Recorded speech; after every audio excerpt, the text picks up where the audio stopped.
하늘의 문을 여소서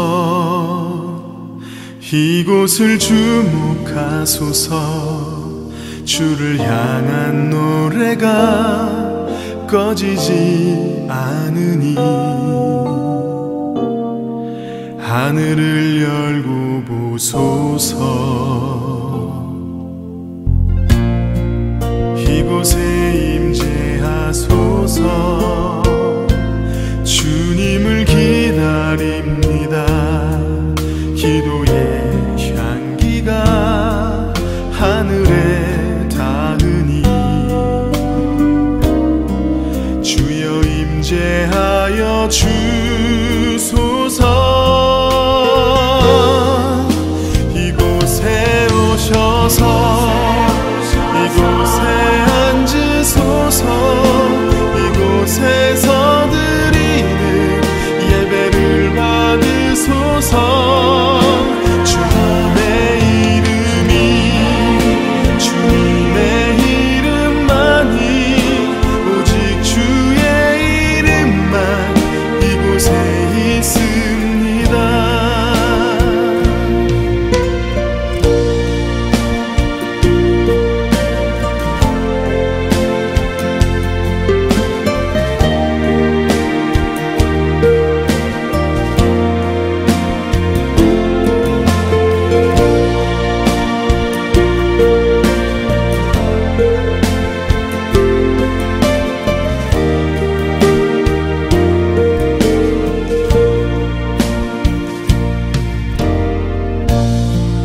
하늘의 문을 여소서 이곳을 주목하소서 주를 향한 노래가 꺼지지 않으니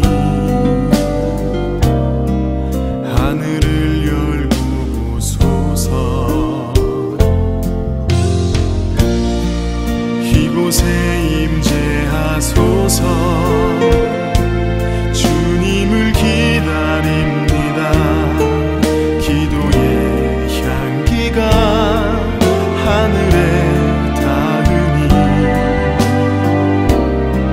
주여 임재하여 주소서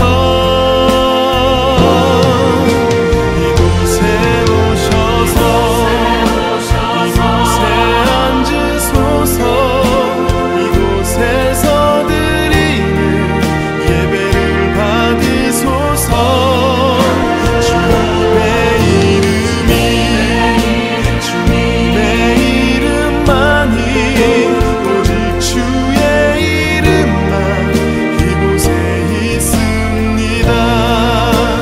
이곳에 오셔서 이곳에 앉으소서 이곳에서 드리는 예배를 받으소서 주님의 이름이 주님의 이름만이 오직 주의 이름만 이곳에 있습니다. 주님의 이름이 주님의 이름만이 오직 주의 이름만 이곳에 있습니다.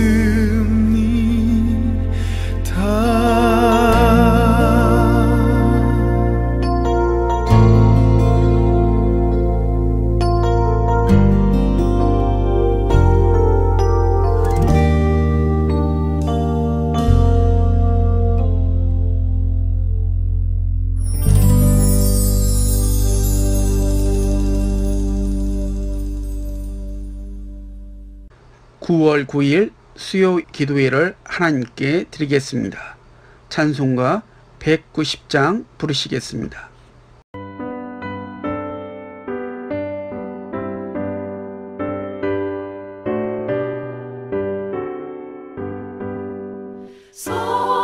성령이여 강림하사 나를 감화하시고 애통하며 회개함만 충만하게 하소서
오늘 하나님께서 우리에게 주신 말씀은 로마서 8장 18절에서 30절 말씀입니다.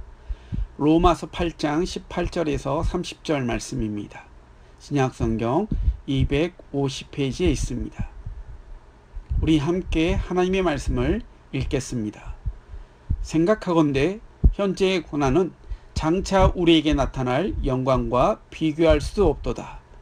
피조물이 고대하는 바는 하나님의 아들들이 나타나는 것이니 피조물이 허무한 데 굴복하는 것은 자기 뜻이 아니요 오직 굴복하게 하시는 이로 말미암음이라. 그 바라는 것은 피조물도 썩어짐의 종노릇 한 데서 해방되어 하나님의 자녀들의 영광의 자유에 이르는 것이니라. 피조물이 다 이제까지 함께 탄식하며 함께 고통을 겪고 있는 것을 우리가 아느니라. 그뿐 아니라 또한 우리 곧 성령의 처음 익은 열매를 받은 우리까지도 속으로 탄식하여 양자될 것 곧 우리 몸의 속량을 기다리느니라. 우리가 소망으로 구원을 얻었음에 보이는 소망이 아니니 보는 것을 누가 바라리요. 만일 우리가 보지 못하는 것을 바라면 참음으로 기다릴지니라. 이와 같이 성령도 우리의 연약함을 도우시나니 우리는 마땅히 기도할 바를 알지 못하나 오직 성령이 말할 수 없는 탄식으로 우리를 위하여 친히 간구하시느니라. 마음을 살피시는 이가 성령의 생각을 아시나니 이는 성령이 하나님의 뜻대로 성도를 위하여 간구하심이니라. 우리가 알거니와 하나님을 사랑하는 자 곧 그의 뜻대로 부르심을 입은 자들에게는 모든 것이 합력하여 선을 이루느니라. 하나님이 미리 아신 자들을 또한 그 아들의 형상을 본받게 하기 위하여 미리 정하셨으니 이는 그로 많은 형제 중에서 맏아들이 되게 하려 하심이니라. 또 미리 정하신 그들을 또한 부르시고 부르신 그들을 또한 의롭다 하시고 의롭다 하신 그들을 또한 영화롭게 하셨느니라. 아멘. 현재는 우리가 기도해야 할 때입니다. 하나님께서 지금 이 나라, 이 민족, 그리고 우리를 향하여 하나님께서 원하시는 뜻이 무엇인가를 우리는 묻고 기도하며 살아가야 합니다. 그러지 않으면 이 시대 속에서 우리가 분별하지 못하고 또 하나님의 놀라우신 그 인도하심과 섭리 가운데 우리가 영적인 길을 잃어버릴 수 있습니다. 우리가 주어지는 모든 어려움과 또 고난과 고통 속에 그 속에 담겨진 하나님의 뜻을 알아가는 귀한 시간이 되어지기를 원합니다. 오늘 본문 18절 말씀입니다. 생각하건대 현재의 고난은 장차 우리에게 나타날 영광과 비교할 수 없도다. 우리에게는 하나님의 자녀로서 받는 고난이 있습니다. 이 고난은 세상 사람들은 모릅니다. 왜 그럴까요? 이 고난은 하나님의 자녀인 우리가 그리스도와 함께 영광을 받기 위한 현재의 고난이기 때문입니다. 예수님도 세상에 계실 동안에 끊임없이 고난을 받으셨습니다. 분명히 하나님의 아들임에도 불구하고 알지 못했던 무지했던 그들을 통하여 고통과 멸시와 천대를 받고 십자가의 죽음을 담당하셨습니다. 이런 모든 고난과 고통은 바로 하나님의 아들이시기 때문에 당한 고난이었습니다. 우리도 하나님의 영으로 인도하심을 받은 자로 하나님의 아들이라고 부르시고 성령께서 친히 우리 영으로 더불어 우리가 하나님의 자녀인 것을 증거하셨습니다. 그러므로 우리는 예수님을 믿는 자로서 예수님과 함께 영광을 받지만 동일하게 고난도 받아야 할 것을 말씀하고 있습니다. 베드로전서 4장 13절 말씀입니다. 오히려 너희가 그리스도의 고난에 참여한 것을 즐거워하라. 이는 그의 영광을 나타내실 때에 너희로 즐거워하고 기뻐하게 하려 함이라. 하나님은 예수를 믿는 우리를 향하여 고난을 받으라고 말씀하고 계십니다. 물론 우리가 당하는 고난은 현재의 고난입니다. 현재라는 것은 지금 진행되고 있는 시간을 말하고 있습니다. 하지만 말씀에 나와 있는 현재라는 것은 주님께서 부활하신 그때부터 재림하시기까지 포함되어 있는 모든 시간을 의미할 수 있습니다. 내 개인적인 관점에서 본다면 이 세상에서 태어나서 죽을 때까지 그 모든 인생을 말한다고 할 수 있습니다. 우리의 인생 속에서 고난은 계속 진행되고 있습니다. 그러나 우리가 하나님의 자녀로서 신앙생활을 더 잘하기 위해서는 그 고난, 특별히 하나님의 자녀로서 당하는 고난이 분명히 있다는 것입니다. 그러므로 그리스도와 함께 있는 고난은 피할 수가 없습니다. 본문 23절 말씀입니다. 그뿐 아니라 또한 우리 곧 성령의 처음 익은 열매를 받은 우리까지도 속으로 탄식하여 양자될 것 곧 우리 몸의 속량을 기다리느니라. 성경은 우리가 성령의 처음 익은 열매라고 말씀하고 있습니다. 성령의 처음 익은 열매는 성령께서 우리에게 허락하신 첫 열매임을 의미하고 있습니다. 영적인 의미에서는 우리를 거듭나게 하시고 하나님을 믿게 하셔서 죄와 사망의 법에서 건져내시며 하나님을 아빠, 아버지라고 부르게 하신 모든 것을 성령께서 주신 첫 열매입니다. 성령의 열매로 우리는 죄와 사망의 법에서 자유하게 되어진 것입니다.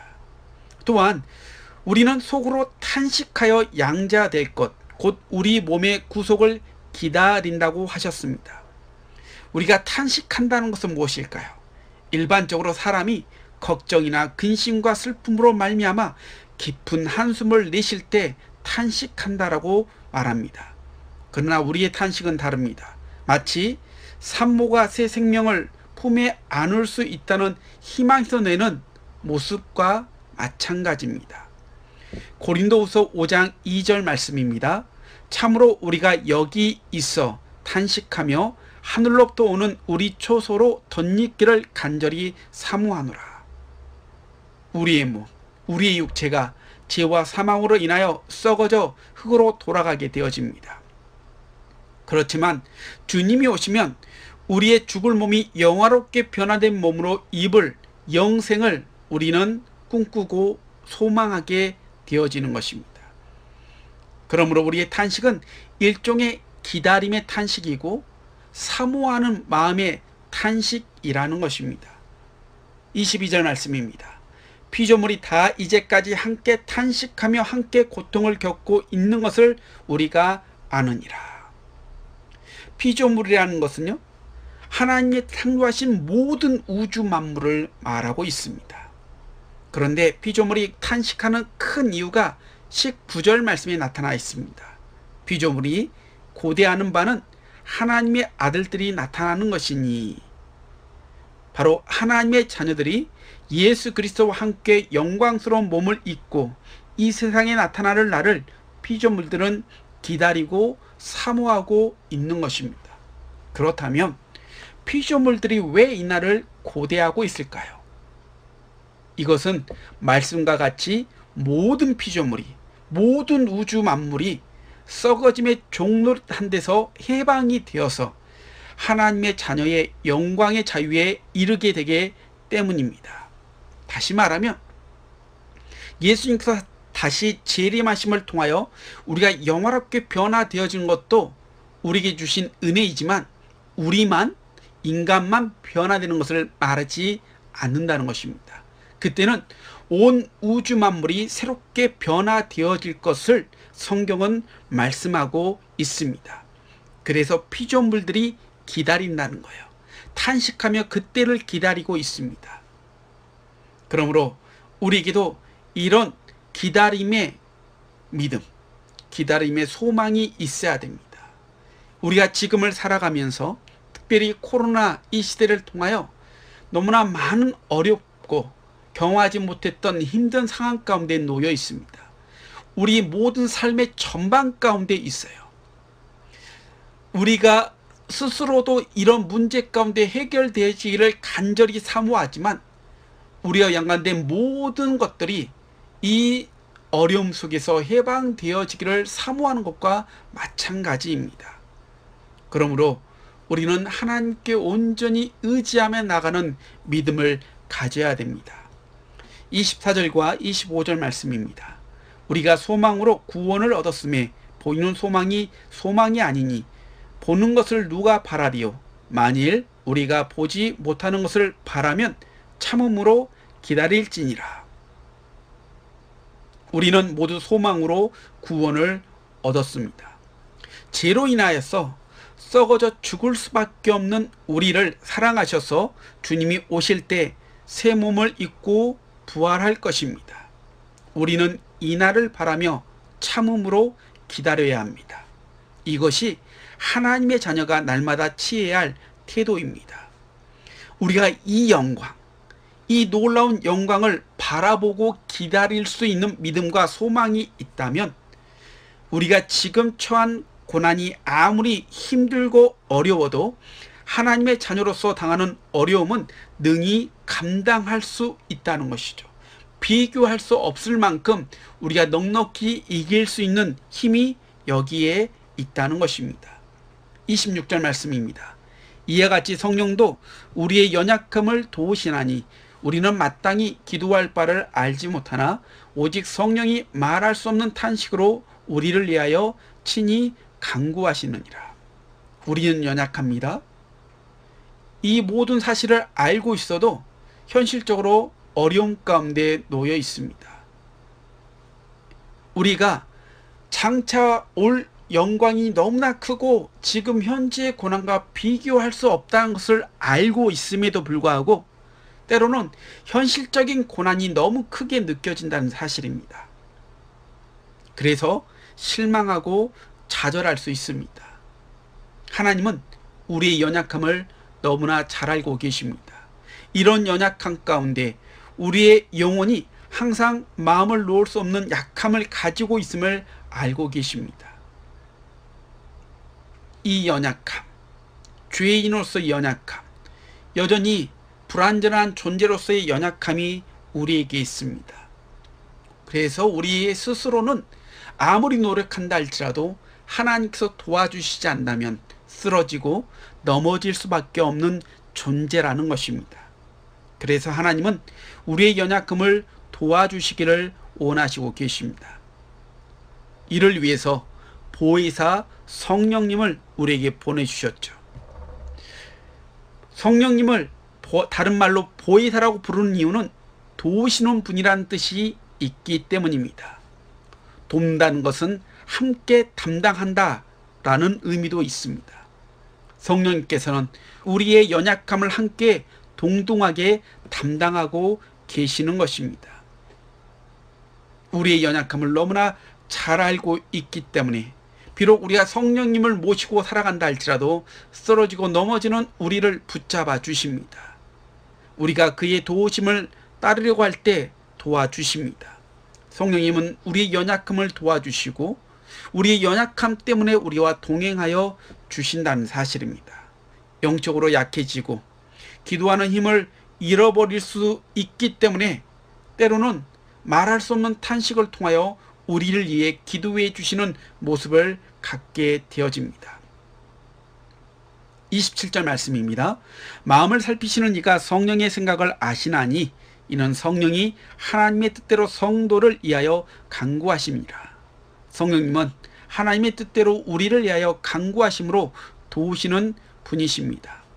또한 하나님은 우리의 마음을 감찰하셔서 우리가 하나님의 뜻이 무엇인지를 분별하지 못할 때 성령님을 통하여 하나님의 뜻에 맞는 기도를 해주십니다. 28절 말씀입니다. 우리가 알거니와 하나님을 사랑하는 자 곧 그의 뜻대로 부르심을 입은 자들에게는 모든 것이 합력하여 선을 이루느니라. 하나님을 사랑하는 자, 곧 그의 뜻대로 부르심을 입은 자에게는 모든 것이 협력하여 선을 이룬다라고 말씀하고 계십니다. 모든 것을 합력하여 선을 이루느니라. 여기서 말씀하신 선은 이중적인 의미가 있습니다. 먼저는 영화롭게 하는 것, 완전한 구원을 받은 것이 선입니다. 또 하나는 우리가 영화롭게 되어지는 자리까지 이르도록 장성하는 것, 이를 위해 모든 사건과 경험을 통하여 온전히 이뤄가게 하시는 것이 선이라는 것입니다. 그래서 성경적인 관점에서 선이라는 것은 전적으로 구원에 초점을 맞추어져 있는 것입니다. 우리를 하나님께서 부르셨다는 말은 단순히 칭함받았다는 의미가 아닙니다. 이것은 복음을 듣고 예수 그리스도를 구주로 영접하고 순종하는 중생의 변화를 의미하고 있는 것입니다. 예수님을 믿게 되어졌다는 사실은 모든 것이 합력하여 선을 이루게 하시는 하나님의 손길을 체험할 수 있습니다. 또한 우리가 의롭다함을 받아 영화롭게 되는 날까지 이 세상을 살면서 겪는 여러 가지 인생의 경험을 통해서 모든 것을 합력하여 선을 이루시는 것을 알게 될 것입니다. 지금은 알 수 없지만 언젠가는 우리의 인생을 되돌아 보는 날에는 모든 것이 합력하여 선을 이루어 나갔음을 고백하게 될 것입니다. 그러므로 우리가 겪는 모든 일들을 우연한 일로, 무의미한 일로 보지 말아야 됩니다. 그런 시각에서 지금 코로나 사태를 통하여 여러 가지 올 한 해 어렵고 힘든 이 가정 가운데 하나님께서 이 가정을 통하여 우리를 향하여 또 우리 민족을 향하여 이루시고자 하는 뜻이 무엇인가를 우리는 깨닫고 알아가야 됩니다. 언젠가는 서로 합력하여 분명히 하나님이 원하시는 선을 이루어 나갈 수 있도록 인도하여 주실 줄 믿기 때문입니다. 오늘 말씀처럼 온전히 하나님이 주시는 은혜 가운데 믿음을 가지고 소망을 바라보며 현재의 고난이 장차 우리에게 주실 영광과 비교할 수 없음을 기억하시며 하루하루 살아가시는 모든 시간 속에서 서로 협력하고 선을 이루어 나가시는 하나님만 바라보시길 주님의 이름으로 간절히 기원합니다. 기도하시겠습니다. 사랑의 하나님, 감사합니다. 하나님 은혜 가운데 함께하여 주시고 죄악과 어둠 가운데 하나님 너무나 어렵고 힘든 인생 속에 살아가고 있습니다. 올 한 해는 너무나 많은 어려움이 다가왔습니다. 고난과 고통이 다가왔습니다. 코로나를 통하여, 태풍을 통하여, 또 여러 가지 사건들을 통하여 참 힘겨운 인생을 살아왔습니다. 하나님, 현재의 고통과 고난이 너무나 크게 보입니다. 힘들어 보입니다. 그러나 말씀을 통해서 분명히 장차 올 영광과 비교할 수 없음을 우리에게 말씀하셨사오니 하나님, 우리의 힘으로는 될 수 없지만 성령께서 도와주시고 우리의 연약함을 붙잡아 주시고 이끌어 주심을 믿고 강구하며 우리가 기도하고 말씀 가운데 이 믿음을 잘 지켜나갈 수 있도록 은혜를 베풀어 주시옵소서. 서로 협력하여 선을 이루어 나가게 하여 주시고 이 선이 바로 하나님의 궁극적인 구원을 이루어가게 하시는 놀라운 뜻이 있음을 우리가 믿고 항상 하나님께 의지하고 우리가 먹든지 마시든지 무엇을 하든지 하나님의 영광을 위하여 진정한 구원의 역사를 온전히 써나갈 수 있도록 주여 붙잡아 주시옵소서. 하나님, 오늘도 주님께 의지하고 나갑니다. 이 시간을 통하여 다시 한번 결단하게 도와주시고 우리의 아픈 곳곳마다 하나님 치유해 주시고 온전히 회복시키는 역사가 일어나게 도와주시옵소서. 감사드리며 예수님의 이름으로 기도합니다. 아멘. 찬송가 183장 부르시겠습니다.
이제는 우리 주 예수 그리스도의 은혜와 하나님의 놀라우신 사랑하심과 성령님의 이로기통 충만하심이 언제나 주님과 함께 동행하며 우리의 연약함을 도우시고 서로 협력하여 선을 이루어 나갈 수 있도록 이끌어 가시는 성령님의 인도하심을 따라 매일매일 살아가기를 다짐하는 오늘 예배드린 모든 주의 권속들 머리에와 가정과 직장과 사업과 자녀들의 앞날 위에 그리고 코로나 방역을 위해 수고하시는 모든 손길과 그 가족 위에 이제로부터 영원토록 함께 하시기를 간절히 축원하옵나이다. 아멘.